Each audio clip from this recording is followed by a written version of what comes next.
Hi అండి. అందరికీ నమస్కారం. Welcome back to SS Telugu audio నవలలు. ఈరోజు మీరు వినబోయే నవల 'రాగవాహిని'. శ్రీమతి శ్రీదేవి గారు రచించారు. ఇక నవల్లోకి వెళ్ళిపోదాం. సంధ్యాసుందరి చెక్కిళ్ళు సిగ్గుతో ఎర్రబడిపోయాయి. సంధ్య చెక్కిళ్ళ మీద ఘనీభవించిన సౌందర్యపు చుక్కలా ఉంది. ఆకాశంలో సన్నగా సుకుమారంగా ఉన్న తొలిమబ్బు. స్వప్న సుందరి కారు దిగి ఆ ప్రదేశమంతా ఒక్కసారి చూసింది. మధ్యతరగతి జీవితానికి ప్రతిబింబం. బాధల బరువుల్ని పిడికెడు గుండెలో బిగించి నవ్వుల పువ్వుల్ని వెదజల్లే పెదాలు. వేడి నిట్టూర్పుల సెగల్ని తమలోనే అదిమి పెట్టుకున్నట్లు పెంకుటిళ్ళు.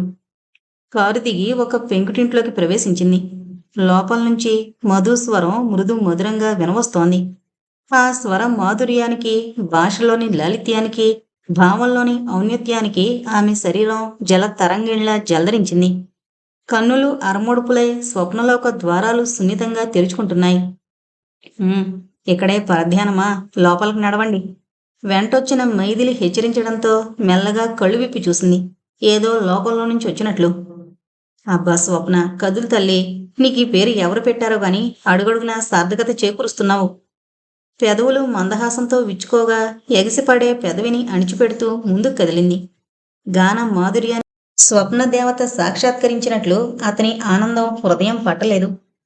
"అరే స్వప్న, నువ్వా? కళ నిజమా?" కళ్ళు నులుపుకుని మరీ చూశాడు. ముఖమంతా సంతోష తరంగాలు వ్యాపించి శరీరం తీయని వేణు ఊదుతున్నట్లుంది. "ఈ దీనుని కుటిరాన్ని పావనం చేయడానికి వచ్చావా? అనుగ్రహించి వరాలివ్వడానికా?" స్వప్న మాట్లాడకుండా కోపంతో పెదిమలు బిగించేసింది.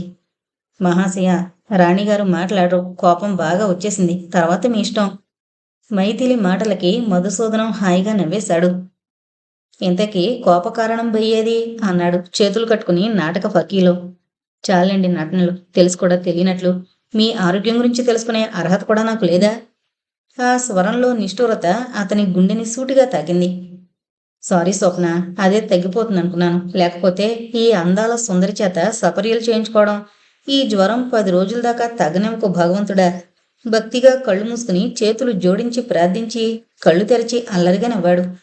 నవ్వేటప్పుడు కళ్ళు చిన్నవైపోయి సోగదేరి పాలభాగం విశాలంగా విచ్చుకుంది.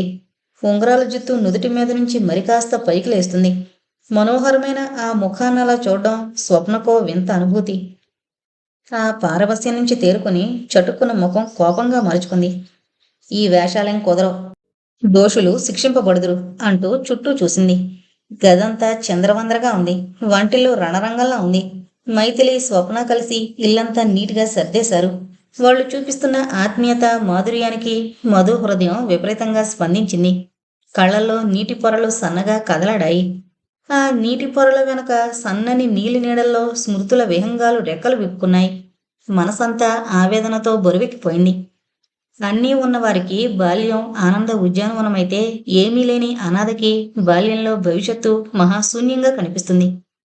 ఆశల తీవెలు సాగే వేళ వాటికి ఆలంబన లేక నేలకూలి దుమ్ములో ధూళిలో పడి దొర్లుతుంటే, బంగారు బాటలో సాగాల్సిన జీవితం నిస్సారంగా నీరసంగా సాగుతుంటే ఏ పసి హృదయం విలవిల్లాడదు? తల్లి తండ్రి గోదావరి పుష్కరాల్లో అంతిమయాత్ర చేస్తే ఒంటరిగా మిగిలిపోయాడు 8 ఏళ్ల మధు. మేనత్త ప్రేమగా చేరదీసిన తక్కిన వారికి ఆ విశాల హృదయం లేక ఆ పసివాడి జీవితం కడగళ్ల పాలైంది. మధు ఇక నుంచి రోజుకొకళ్ళింట్లో భోంచేస్తాడు. కానీ అత్త మొగుడు మాధవరావు చెప్పినప్పుడు అదేంటో అర్థం కాలేదు మధుకి. సోమవారం రామశర్మ గారిల్లు, మంగళవారం మహాదేవశాస్త్రి గారిల్లు, బుధవారం బుచ్చిబాబు గారిల్లు, గురువారం కోట్లింగం, శుక్రవారం. మేనత్త రాఘవమ్మ ఇక వినలేక కొంగు నోట్లో దోపుకుని ఇంట్లోకి పరిగెత్తింది. ఆమె గుండెల్లో మహాసాగర ఘోష. కన్నులు అవిరామంగా వర్షిస్తున్నాయి. అన్నయ్య వాడినెంత అపురూపంగా పెంచాడు. వాడి మీద ఎన్ని ఆశలు పెట్టుకున్నాడు. అన్నీ గాలికి వదిలేసి మరో లోకానికి చేరుకున్నాడు. ఇప్పుడు ఈ పసివాడి జీవితం ఏం కావాలి? వారాలు చేసుకుంటూ బ్రతకాలి. ఆమె గుండె వేదనతో కుతకుతలాడింది. అలా జరగడానికి వీల్లేదని భర్తతో మొండిగా వాదించింది. ఫలితంగా వారం రోజులు మంచం దిగలేదా ఇల్లాలు. అత్త వీపుకు తగిలిన దెబ్బలకి కొబ్బరి నూనె రాస్తూ వెక్కి వెక్కి ఏడ్చాడు మధు. "అత్త, నేను వాళ్ళింటికే పోయి అన్నం తింటాలే. నువ్వు మామయ్యతో పోట్లాడి దెబ్బలు తినబాకు." వాడి నీళ్లు నిండిన కళ్ళు, ఆ దీనవదనం, తెల్లని చెక్కిళ్ళ మీదుగా కారిపోయే కన్నీరు, అన్నింటినీ మించి అత్త మీద వాడుకున్న అపారమైన మమకారం. చటుక్కున వాడిని గుండెల్లో చేర్చుకుని వెచ్చని కన్నీటితో శిరస్సు అభిషేకించింది. అన్నయ్య రాజశేఖరం తాను చేసుకున్న వాగ్దానాలు, ఆడుకున్న పరిహాసాలు స్మృతి పదంలో మెదిలి ఆ రాత్రి కంటి మీద కునుకు రాలేదు. చూడు రాఘవ, మా మధు నీ పెద్దలుడు. వాడు ఐఏఎస్ చదివి కలెక్టర్ అవుతాడు. కట్నం అది ఏమిస్తావో ఏమో. చెల్లెల్ని ఉడికించాలని తమాషాగా మాట్లాడేవాడు రాజశేఖరం. ఇదిగో నీ కోళ్లే కట్నం, అంతే, మరి మాట్లాడుకో అంటూ 2 ఏళ్ల స్నేహబాలని తెచ్చి అన్నగారి ఒళ్ళో కూర్చోబెట్టేది రాఘవమ్మ. బాగానే ఉంది. అన్నా చెల్లెలిద్దరూ ఇప్పుడే మాటిచ్చేసుకుంటున్నారు. పెద్దయ్యాక వాళ్ళ మనసులు ఎలా మారతాయో. నా బంగారు తండ్రికి ఇష్టం లేని పని కల్లో కూడా చేయను అంటూ పసివాణ్ణి ఆర్తిగా గుండెలకు అందుకునేది మీనాక్షి. భలే గడుసుదానివి వదిన. సువర్ణ ప్రతిమ లాంటి పిల్లనిచ్చి చేస్తానంటే ఇంకా నిక్కుతున్నావే. మాకన్నా మంచి సంబంధం ఎక్కడి నుంచి తెస్తావో నేను చూడను అంటూ వదిన గారి మీద సవాల్ చేసేది రాఘవమ్మ. స్నేహబాలంటే విపరీతమైన ముద్దు రాజశేఖరానికి. ఆ పిల్లకి రకరకాల బొమ్మలు, గౌన్లు, రిబ్బన్లు తెచ్చి మురిసిపోతూ మీనాక్షి కోడల్ని అందంగా అలంకరించి ముచ్చట పడేది. రాఘవమ్మ కూడా మధుని కళ్ళలో పెట్టుకుని చూసుకునేది.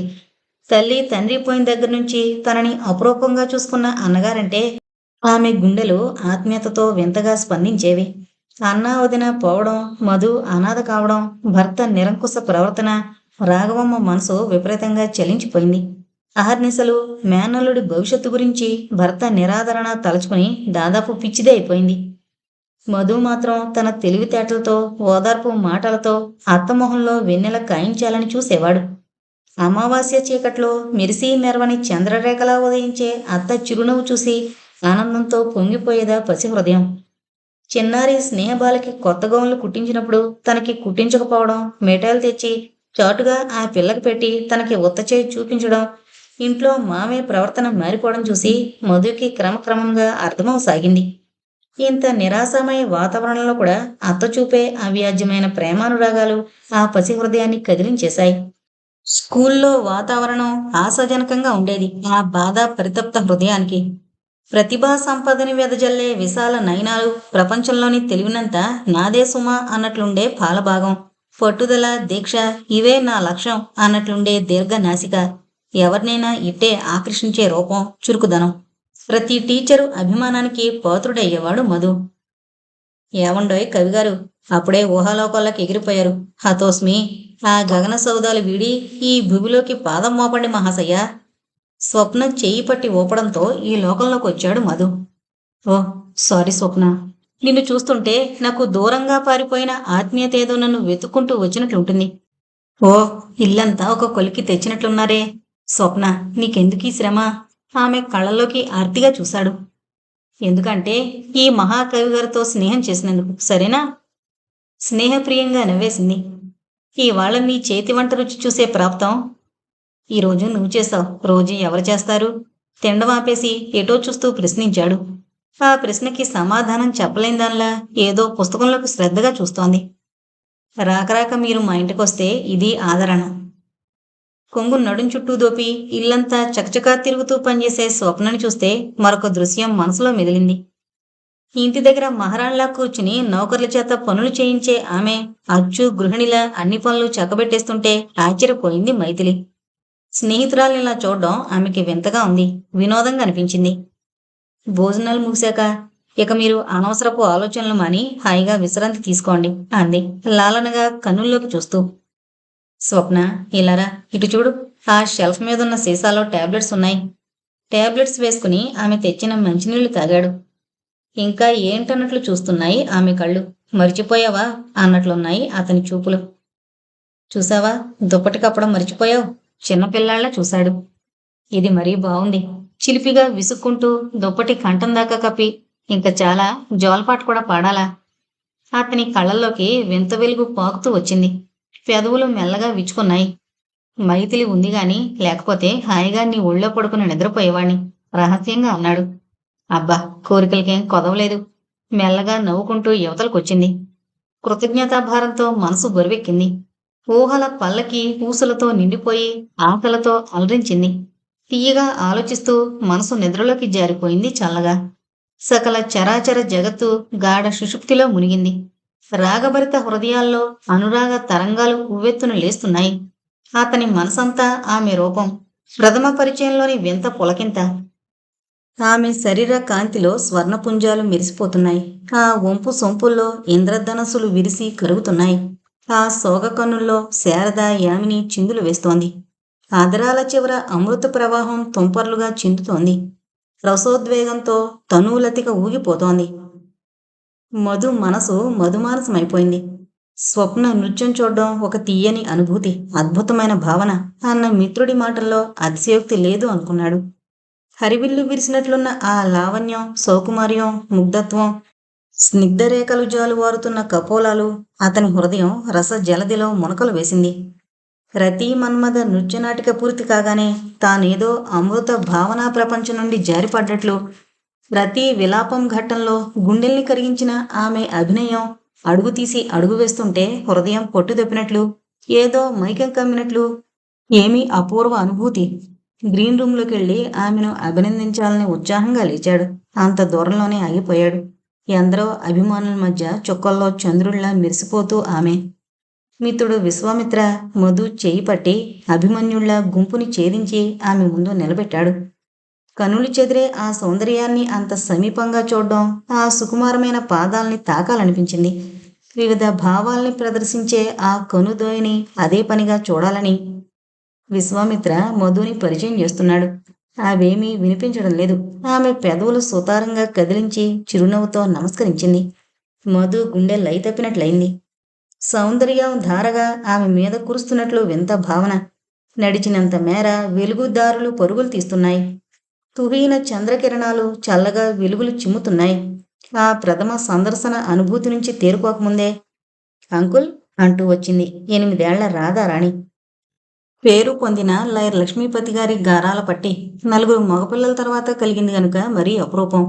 మధుని ఒక క్షణం వదలదు. అతను చెప్పే కథలు, పాడే పద్యాలు, పాటలు ఆ పిల్లకి మరీ మరీ వినాలనిపిస్తాయి. రాధ పుట్టినరోజు సందర్భంగా పరిచయమై ఆ పిల్ల మనసులో శాశ్వతంగా తిష్ట వేసుకున్నాడు మధు. అరే చిన్నారి రాధ, అప్పుడే వచ్చేసావా? పోండంకుల్, మీతో మాట్లాడను. రాత్రి మా టీచర్ డ్యాన్స్కి రమ్మంటే రాలేదు. మీతో మాట్లాడను. మా టీచర్కి చెప్పాను కూడా మా మధు అంకుల్ వస్తాడని. మూతి బిగించి అలక సాగించింది. బంగారు తల్లి, రాత్రి ప్రోగ్రాంకి నేను వచ్చానమ్మా. ఆ పిల్లని దగ్గరకు తీసుకుని ఆప్యాయంగా బుజ్జగించాడు. మూతి తిప్పి మధు వంక కొరకొరా చూసింది. అంత అబద్ధం, నాకు కనిపించలేదుగా. చాలా లేటుగా వచ్చాను, అందుకే వెనకగా కూర్చున్నాను. అందుకే మా చిన్నారి రాధకి కనిపించలేదు.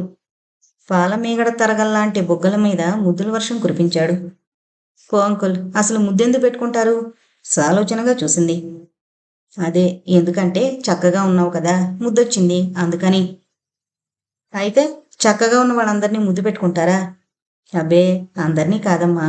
నీలాంటి చిట్టి తల్లుల్ని, బుజ్జి పాపాయిల్ని అందంగా, బొద్దుగా, ముద్దుగా ఉంటారు గనుక అంటూ చెప్పడం పూర్తి చేసి ఆ పిల్ల కళ్ళలోకి చూశాడు. సమాధానం సంతృప్తిగా ఉందో లేదోనని.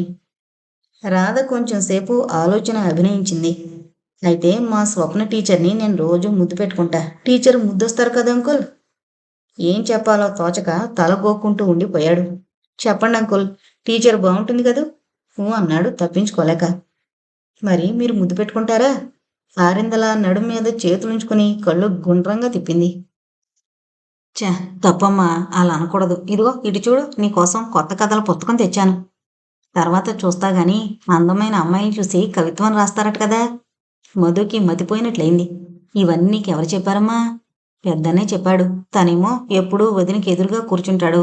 నాకేమో కోపం వచ్చింది.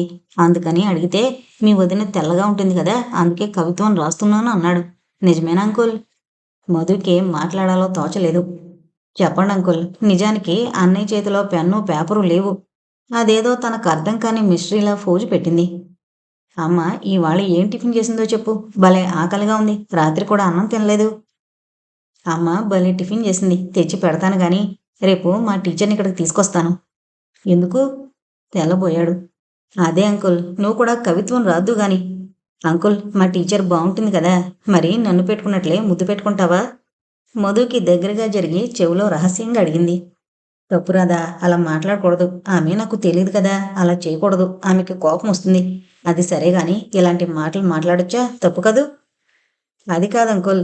మరి అన్నయ్యేమో వదిన టిఫిన్ పెట్టేసి వచ్చేస్తుంటే కొంగు పట్టుకుని లాగి ముద్దు పెట్టుకున్నాడు. ఏదో అపూర్వమైన దృశ్యం చూసినట్లుంది రాధ చిన్నారి ముఖం. రాధా, ఇంకెవరితో ఇలా మాట్లాడుకో. అలాంటి పెద్ద విషయాలు చిన్నపిల్లలు మాట్లాడకూడదు, తెలిసిందా? ఏది మొన్న నేర్పించానే కస్తూరి తిలకం, చెప్పు. అసలు ఇంతకీ వచ్చిందా లేదా? ఓ అంటూ ఉత్సాహంగా తలూపి రాగయుక్తంగా పాడింది. పాడేటప్పుడు ఆ బుగ్గల కదలిక, చిగురుటాకుల్లా కదిలే పెదవులు, సన్నని మెరుపులు కురిపించే కళ్ళు, గుక్క తిప్పుకోవడానికి తల ఎగరేయడం అన్నీ ఎంతో ముద్దుగా ఉంటాయి. చటుక్కున దగ్గరకు తీసుకుని ముద్దు పెట్టుకోవాలన్న కోరికను అతి బలవంతాన నిగ్రహించుకున్నాడు. ప్రశ్నలు వేసి మళ్ళీ ఏం దుమారం లేవదీస్తుందోనని భయం వేసింది. మరి నృత్యం ఎంతవరకు వచ్చింది? మళ్ళీ సాయంత్రం వస్తా, స్కూలుకి టైం అయిపోతుంది, టాటా అంటూ చెంగున లేడిలా పరిగెత్తింది బయటికి. రాధ వేసిన ప్రశ్నలు తలుచుకుంటే ఒక పక్క నవ్వు, మరో పక్క ఎడతెగని ఆలోచనలు. ఆ చిన్న బుర్రలో ఎంత తర్కం, ప్రతిదీ తెలుసుకోవాలన్న ఆకాంక్ష. ఒక్కోసారి ఆ అతి తెలివి ప్రాణాల మీదకి వస్తుంది. ఒకసారి సుడిగాలిలో వచ్చి ఆటం బాంబు లాంటి ప్రశ్న వేసింది. అంకుల్, ఆడవాళ్ళకి మీసాలు ఎందుకుండవు? ఆడవాళ్ళకి మీసాలుంటే బాగుండవమ్మా, అందుకని దేవుడు మీసాలు పెట్టలేదు. పో అంకుల్, ఎంచక్క మీసాలుంటే బాగుంటుంది, చిన్నలాగా పెంచేస్తాను అంటూ కొంచెం సేపు మూతి మీద మీసాలున్నట్లు యాక్షన్ చేసేది. ఆ పిల్ల చేసే నటన చూసి మధు మనసారా నవ్వుకునేవాడు. ఎడారిలాంటి ఒంటరి జీవితంలో రాధ నవనందనపు చినుకు. ఆ చిన్నారిని చూస్తే మధు హృదయం ఆనందంతో రెపరెపలాడుతుంది. సాయం సంధ్యలో రాగరంజితమైన ప్రకృతిని చూస్తూ సన్నగా కూని రాగాలు తీస్తున్నాడు మధు. ఊహల్లో స్వప్న సౌధాలు నిర్మిస్తూ అవే శాశ్వతం కాబోలు అనుకునే దివ్య క్షణాలు. ప్రతి వ్యక్తికి జీవన సమరంలో ఆశల ఆరాటంతో పోరాటం తప్పదు. ఆశలనేవి నెరవేరడానికి కాదేమో అనిపిస్తోంది ఒక్కోసారి. తీరితే అది ఆశ అవుతుంది. ఒక వస్తువును పొందాలన్న తహతహ అది చేరువయ్యాక ఉండదు.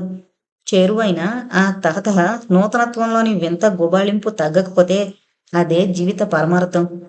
అయినా ఊహల్లోని మాధుర్యం వాస్తవానికి రాదు. రాధ పంపిన పనిపిల్లొచ్చి బాబుగారు అంటూ పిలిచే వరకు బాహ్యస్మృతి లేదు అతనికి. ఆ అమ్మాయి గారు మిమ్మల్ని అర్జెంటుగా రమ్మంటున్నారండి అంది. ఎందుకబ్బా అనుకుంటూ తయారయ్యాడు. ఒక్కోసారి మహారాణిలా తన ఇంట్లో కూర్చుని మధుని పిలిపిస్తుంది. అదో వింత ఆనందం. ఇంత పెద్దవాడు తన ఆజ్ఞలు పాటిస్తున్నాడు కదా అని కొంచెం గర్వం. అలాంటప్పుడు రాధమొహంలో వెలిగే కాంతిని చూస్తుంటే మధు హృదయం ఆనంద రసాప్లావితమవుతుంది. ఇల్లంతా వెతికినా రాధ కనిపించలేదు. రాధ వాళ్ళ అమ్మగారు పని కంగారులో ఉన్నారు. రాధ ఎక్కడుందండి?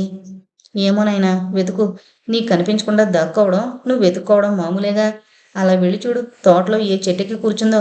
నువ్వు బాగా గారభం చేశావు, అది బొత్తిగా మాట వినడం మానేసింది. ఆవిడ మురిపెంగా విసుక్కుంటూ తన పనిలో లీనమైపోయింది. మధు చిన్నగా నవ్వుకుంటూ చెట్లన్నీ గాలించాడు. పొదరిళ్లన్నీ వెతికాడు. ఎక్కడా లేదు. ఇల్లంతా మరోసారి తిరిగి రాధారాణి ఎక్కడున్నా బయటికి రావాలి, కొత్త పుస్తకాలు తెచ్చాను అంటూ కేకలు పెట్టాడు. చివరికి విసుగొచ్చేసి నే వెళుతున్నా అంటూ గొంతు పెద్దది చేసి అరిచాడు. అయినా ప్రయోజనం కనిపించలేదు.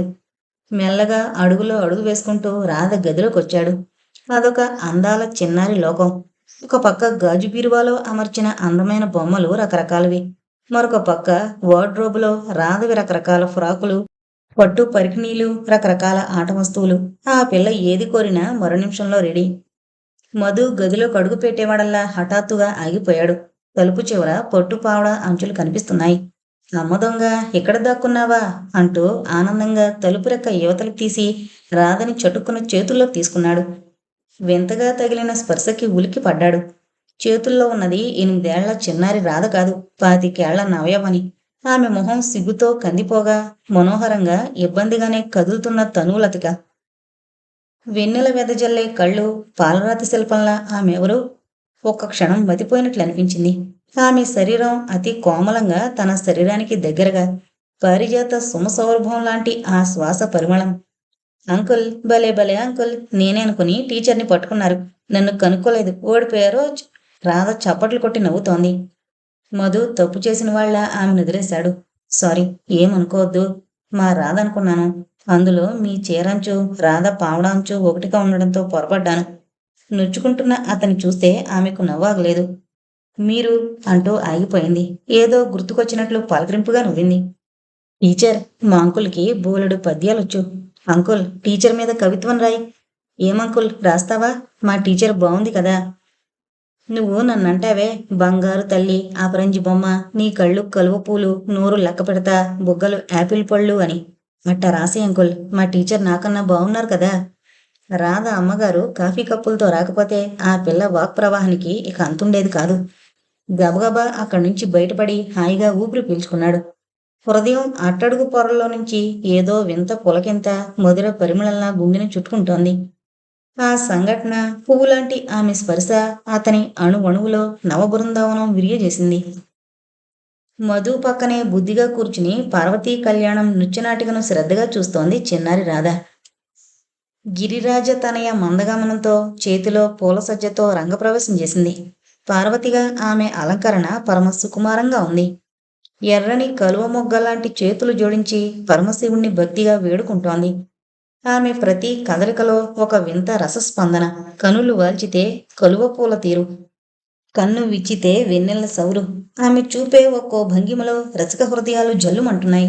ఆ సౌందర్య ప్రవాహం ప్రేక్షకుల్ని ఊపిరి తిప్పుకొనివ్వడం లేదు. రెప్పవేయడం మరిచిపోయాడు మధు. భావతరంగాలు ఉవ్వెత్తున లేచి పడుతున్నాయి. అంతరంగం పాల కడలిలా పొంగుతోంది. ఏమిటి అనిర్వచనీయమైన స్పందన? ఎందుకీ వింత తపన? హఠాత్తుగా కరెంటు పోయింది. హాలంతా చిక్కని చీకటి, ఈలలు, కేకలు, అరుపులు, అంతా గందరగోళం. ఎవరికేం జరుగుతుందో తెలియని అయోమయ పరిస్థితి. రాధ భయంతో మధు చేతిని గట్టిగా పట్టుకుంది. రాధ భుజం మీద బలంగా చేయి వేసి బిగించి చటుక్కున లేచి నిల్చున్నాడు. స్టేజ్ మీద నుంచి కేకలు, గోల, కంగారు గారుస్తున్న కోమల స్వరం, పెనుగులాట. జేబులోకి చేయి పోనిచ్చి పెనటార్చి తీశాడు. ఆ సన్నని వెలుగులో కనిపించిన దృశ్యం అతని రక్తం సలసలా కాగిపోయింది. రాధని సీట్లో కూర్చోబెట్టి ఒక్క పరుగులో స్టేజ్ మీదకు చేరాడు. స్వప్నం మీదకు వరగబోతున్న వ్యక్తిని చొక్కా కాలరు పట్టుకుని బలంగా వెనక్కు లాగాడు. ఎడాపెడా అందిన చోటల్లా వాయించేశాడు. చేతులు మంటగా ఉన్నా లక్ష్య పెట్టలేదు. అనుకోని ఈ పరిణామానికి అవతల వ్యక్తి దిమ్మెరపోయాడు. అటు ఇటు చూసి శివుడు తపోదండంగా ఉపయోగించిన దాన్ని తీసి మధు తల మీద కసికొద్దీ బాధేశాడు. ఇంతలో ఒక యువకుడు బెడ్రూమ్ బాక్స్ లైటు వెలిగించి తీసుకొచ్చాడు. రక్తం కారుతూ పక్కకి పడిపోతున్న మధుని చేతుల్లోకి తీసుకున్నాడు. చెదిరిపోయిన అలంకరణతో భయపడిపోయిన స్వప్నని చూసి, మీరు నడవండి మేడం, బయట కారు సిద్ధంగా ఉంది. మైథిలి కంగారుగా జనాన్ని తప్పించుకునొచ్చింది. ఏం జరిగింది స్వప్న? నువ్వు ముందు పద అంటూ చేయి పట్టుకుని లాక్కెళ్ళింది. చిన్నగా ప్రారంభమైన చినుకులు దట్టంగా సాగి వర్షంలోకి దించేసింది. హోరుమని గాలి. 4 అడుగులు వేసిందో లేదో పూర్తిగా తడిసిపోయింది స్వప్న. కవి సమ్మేళనంలో మధుసూదన కవితాగానం అని వినగానే ఆమెకు ఒళ్ళు తెలియలేదు. శరత్కి, మైథిలికి చెప్పకుండా బయలుదేరింది. చచ్చా, ఇలా రావడం ఎంత పొరపాటైపోయింది. ఈ గాలివాన, హోరు, రాత్రి చీకటి ఏమైనా జరిగితే? ఆమె గుండెలు భయంతో గోవులాడాయి. తళుక్కున మెరిసిన మెరుపులో సమీపంగా ఒక పౌడుబడిన ఇల్లు కనిపించింది. దాన్ని చూస్తుంటే బూత్ బంగ్లా గుర్తుకొస్తోంది. అయినా తప్పదు. నెత్తిమీద చీరకొంగు కప్పుకుని కంగారుగా పరిగెత్తి ఆ ఇంటి వరండాలో చేరింది. అడదిడ్డంగా పడున్న ఇటుకరాళ్లు తప్పించుకుంటూ ఒక రాయి తగిలి తూలి పడబోయింది. ఒక బలమైన హస్తం ఆమెని ఆపేసింది. ఎవరు? పెంటార్చ్ తీసి వెలిగించాడు మధు. మీరా? అతని స్వరంలో ఆనందాశ్చర్యాలు ముప్పిరిగొన్నాయి. ఏదో అద్భుత భావన ఆ స్వరంలో. శరత్, మైథిలి ఎవరూ రాలేదు? ఒంటరిగా ఎలా బయలుదేరారు? కార్యమైంది? నేనొక్కదాన్నే వచ్చాను కవి సమ్మేళనానికి. దారిలో వర్షం పట్టుకుంది. అపరాధినిలా తల వంచుకుంది. ఆమె కన్నుల్లోని మిలమిల అతని దృష్టిని దాటిపోలేదు. అంటే తన కవిత్వం అంటే ఆమెకిష్టమా? ఏ హంగులు లేకుండా ఒంటరిగా వచ్చిందంటే ఓ! అతని హృదయ వీణ మోహనరాగం ఆలాపన చేసింది. నా కవితలంటే మీకంత మక్కువా? అందామె వినిపించి వినిపించినట్లు. మీరు కోరితే నేనే మీ ఇంటికొచ్చి ఇంత వాన చీకటి నా కోసం ఇంత సాహసం చేశారా? అతనికి ఇదంతా నిజమా అనిపిస్తోంది. అందరి చేత మన్ననలు పొందుతూ ఆరాధింపబడే ఈ సుమధుర పరిమళాంగి కేవలం తన కవిత్వం కోసం ఇంతగా తప్పించిపోతుందా? మధు! అతని ఎద లోయలన్నీ తీయని తలపులతో ప్రతిధ్వనించిపోయాయి. ఏంటి పిలిచారా? ఈ అనంత సాగరం ఎదుట నువ్వు నేను, నీలోన సాగరం, నాలోన కెరటాలు. ఈ నవజీవన పదాల ఎదుట నువ్వు నేను, నా వసంతానివి నువ్వు, మలయానిలము నేను, నీ నీలికన్నుల సొబగులో నేనుంటే నా గుండె లోగిళ్ల వాకిళ్ళు నీ ఎదలు. ఈ భావం కేవలం భావమేనా, లేక నిజ జీవితంలో చెవి చూశారా? ఆ స్వరంలోని ప్రకంపనానికి అతను చలించిపోయాడు. కొన్ని భావనలు నిజ జీవితంలో నుంచి వస్తే మరికొన్ని భావనలుగానే మిగిలిపోతాయి. మీకెందుకొచ్చింది అనుమానం? నేనింకా బ్రహ్మచారినే, ఊహాలోక విహారినే. ఆమె త్రుళ్ళిపడ్డట్టు చూసింది. సారీ, ఏదో అడిగేశాను. వర్షం తగ్గినట్లుంది, వెళ్ళిపోదామా? చటుక్కున సంభాషణ మరిచేసింది. తెల్లబోయాడతను. వీధి తలుపు విరామం లేకుండా మోగుతూనే ఉంది. విసుగ్గా వెళ్లి తలుపు తీశాడు. ఎదురుగా శరత్. ఎంతసేపటి నుంచి తలుపులు బాదుతున్నానో తెలుసా? విసుగ్గా చూశాడు. సారీ శరత్, రాత్రి చదువుకుంటూ పడుకునేసరికి లేట్ అయిపోయింది, అందుకే. అతను సంజేషిచ్చే తీరు చూస్తే నవ్వొచ్చింది శరత్కి. అందుకేగా హాయిగా పెళ్లి చేసుకోవయ్యా మహానుభావ అంటే వినవు. నేను దాని గురించి ఆలోచిస్తున్నాను శరత్. దేనికైనా సమయం రావాలిగా.